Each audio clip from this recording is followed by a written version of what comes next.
हरे कृष्णा। आप सभी का स्वागत है हमारे चैनल पे। आज हम कुंती महारानी के शिक्षाओं के ऊपर जो हम स्टडी कर रहे हैं, तो इसके दूसरे श्लोक पे आज हम चर्चा करेंगे। दूसरा श्लोक बहुत ही सुंदर है। अभी तक हमने प्रथम श्लोक और उसके पहले इंट्रोडक्शन सब देख लिए। प्रभुपाद जी के पुस्तक टीचिंग्स ऑफ क्वीन कुंती से हम आगे शिक्षण ग्रहण करते हुए आगे पढ़ रहे हैं। रोज़ 10 मिनट का यह सेशन प्रभुपाद जी की पुस्तकों में जो अमूल्य ज्ञान दिया हुआ है उसका हम नित्य रूप से अध्ययन करते जा रहे हैं। तो दूसरे श्लोक का शीर्षक प्रभुपाद जी देते हैं बियॉन्ड द सेंसस, इंद्रियों के परे। वो श्लोक है, आप सब मेरे पीछे बोलिए। मया जवानी कच्छनम अज्ञ अधोक्षजम अव्ययम न लक्ष्यसे मूढ़दृशा नटो नाट्यधरो यथः। मया जवानी कच्छनम, तो यहाँ पे ये श्लोक लिखा हुआ है, आप सब लोग ध्यान से देख सकते हैं। मया जवानी कच्छनम अज्ञ अधोक्षजम अव्ययम, अज्ञ अधोक्षजम अव्ययम न लक्ष्य से मूढ़ दृशा नटो नाट्य धरो यथा। न लक्ष्य से मूढ़ दृशा नटो नाट्य धरो यथा। तो यहाँ पे बताया जा रहा है कि कैसे कृष्ण जो है सुप्रीम नटवर जो है, सबको नचाने वाले, पूरी सृष्टि के कर्ता, पूरी सृष्टि को संभालने वाले, ऐसे कृष्ण के गुणगान यहाँ कर रही है कुंती महारानी। बता रही है माया जवानी कक्षणम, beyond the range of limited sense perception, you are the eternally irreproachable factor covered by the curtain of deluding energy. You are invisible to the foolish observer, exactly as an actor dressed as a player is not recognized. बहुत सुंदर रूप से कुंती महारानी प्रार्थना कर रही है कि जिस प्रकार से अगर कोई नाटक होता है, जहाँ कोई ऐसा नाटक हो रहा है, नाटक में हमारे ही पहचान का कोई एक व्यक्ति अगर कोई रोल निभा रहा है, तो क्योंकि वह उस नाटक में बहुत सम्मिलित होकर के पूरा मेकअप वगैरह करके, पूरा चेहरे का ढांचा वगैरह बदल करके, अलग स्टाइल में ड्रेस पहन करके वो तैयार रहता है और उस रोल को निभा रहा होता है, इसलिए हम उसको पहचान नहीं सकते हैं कि अरे ये तो हमारा व्यक्ति है, हमारे पहचान का है ये व्यक्ति।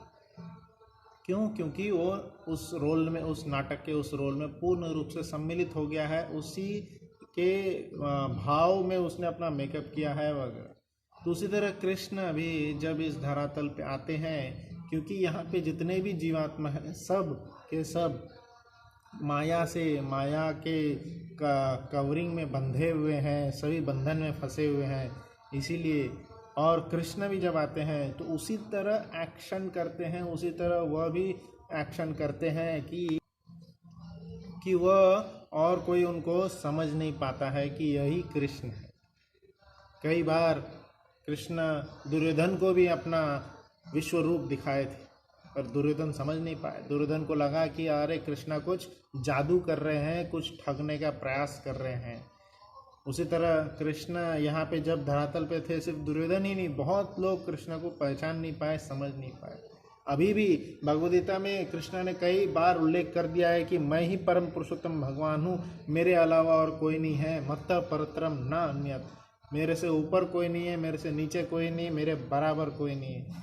तो कृष्ण के इतने बार बार बोलने के बावजूद भी मूर्खतावश हम यह समझ ही नहीं पाते हैं कि कृष्णा ही सर्वोपरि हैं। अहम आदिर ही देवानाम, गीता का हर एक श्लोक, वेद का अंत, वेद का मध्य, वेद का शुरुआत, हर वेद के हर वाक्य में यही लिखा हुआ है कि कृष्ण ही सर्वोपरि देवता है। सारे देवता बाकी सब कृष्ण के अधीन हैं, कृष्ण के निर्देशन में कार्य करते हैं, पर माया के अधीन हो जाने के कारण हम कृष्ण की दिव्यता को समझ नहीं पाते हैं, जान नहीं पाते हैं। वही कृष्ण यहाँ पे कह रहे हैं, जिस कुंती महारानी यहाँ कह रही है, जिस प्रकार कोई अगर नाटक में नटो नाट्य धारो यथा, जिस प्रकार किसी नाटक में अगर कोई हमारा व्यक्ति सम्मिलित है तो हम उसको पहचान नहीं पाएंगे। भगवद गीता में इसके तात्पर्य में यह श्रीमद् भागवतम के पहले स्कंद का 8वें अध्याय का 19वां श्लोक है। तो यहाँ पे इसके तात्पर्य में श्रील प्रभुपाद जी लिखते हैं, In Bhagavad Gita, Lord Krishna affirms that less intelligent person makes mistake him to be an ordinary man like us and thus they deride him.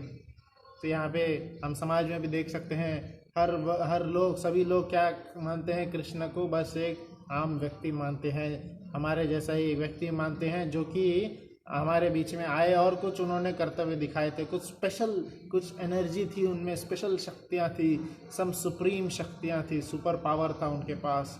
उस सुपर पावर का यूज़ करके कुछ तो वो जादू करते रहते थे। ऐसा बहुत लोग मानते हैं, पर वो ये मान ही नहीं पाते हैं कि कृष्ण ही परम पुरुषोत्तम भगवान है, आदि पुरुष हैं, जिनसे सभी देवता निकले हैं, जिनसे सारी सृष्टि का निर्माण हुआ है। वह कोई समझ नहीं पाता है, जान नहीं पाता है। क्यों? क्योंकि सबके ऊपर माया का एक कवरिंग है, इग्नोरेंस का, इग्नोरेंस जो होती है, इग्नोरेंस की कवरिंग सब पर लगी हुई है। इग्नोरेंस की इस कवरिंग से, अंधकार की इस कवरिंग से सब लोग ढके हुए होने के कारण कोई भी इसको अच्छे से समझ नहीं पाता है, जान नहीं पाता है।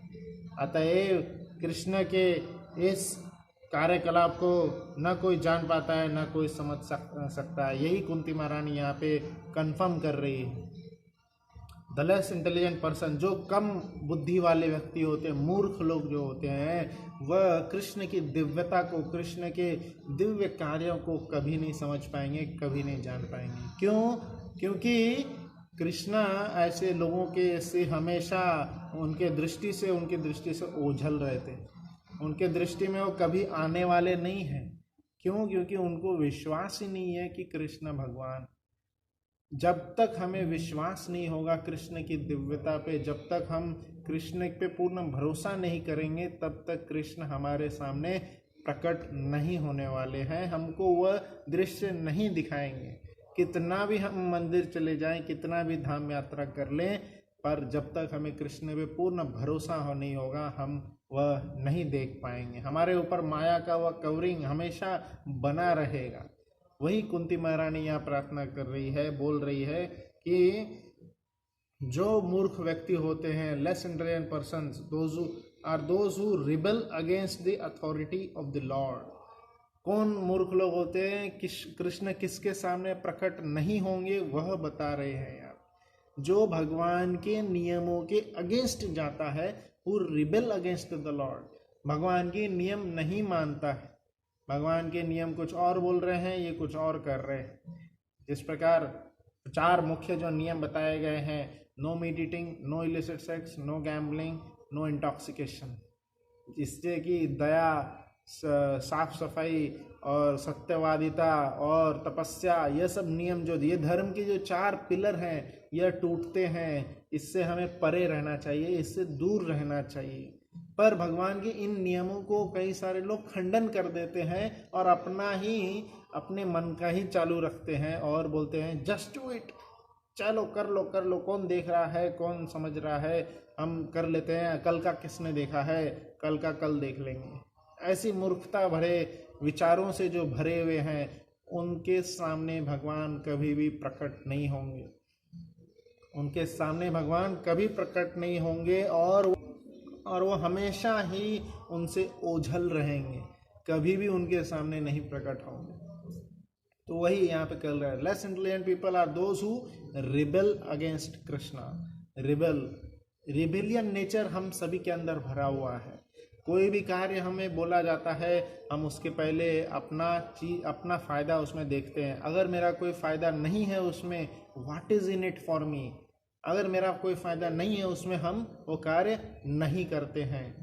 तो यही यहाँ पे बताया जा रहा है कि अगर हम हर कार्य में अपना ही फ़ायदा देखते रहेंगे और अपना फ़ायदा न होने पे रिबेल करेंगे, गुस्सा करेंगे, उसके अगेंस्ट में हम चले जाएंगे, तो कृष्ण की कृपा, कृष्ण की मर्सी, कृष्ण का वो जो दयामय दृष्टि है, वो हम पे कभी नहीं आएगा। हमेशा वो माया का कवरिंग हमारे पे बना रहेगा और हम भगवान की दिव्यता को कभी नहीं समझ पाएंगे। इसी के साथ यही आज का पॉइंट है कि भगवान की दिव्यता को अगर समझना है तो भगवान के नियमों को पालन करना होगा, और जब हम भगवान के नियमों को पालन करेंगे, भगवान के दिव्यता को समझ पाएंगे, तभी हम कृष्ण को देख पाएंगे। नहीं तो कृष्ण तो हमारे आँखों से हमेशा ही ओझल रहेंगे। हमारी क्या शक्ति है कि हम भगवान को देख सकें? हमारे ये भौतिक इंद्रियां भगवान के आध्यात्मिक शरीर को नहीं देख सकती। भगवान का तो शरीर सच्चित आनंद से बना हुआ है, आध्यात्मिक है, पूर्ण रूप से वह सच्चिदानंद घन है। तो हम उनको नहीं देख पाएंगे जब तक हम भगवान के नियमों को नहीं पालन करेंगे, भगवान के अकॉर्डिंग नहीं चलेंगे। तो इसी के साथ आज का सत्र समाप्त करते हैं। आज भगवान के कैसे दर्शन करना है इसका विधि हमने देखे। मया जवानी कच्छनम अज्ञ अधोक्षजम अव्ययम न लक्ष्य से मूढ़ दृशा नटो नाट्य धरो यथा। कुंती महारानी की इस दूसरे श्लोक पे आज हमने चर्चा की। कल इसको आगे बढ़ाएंगे।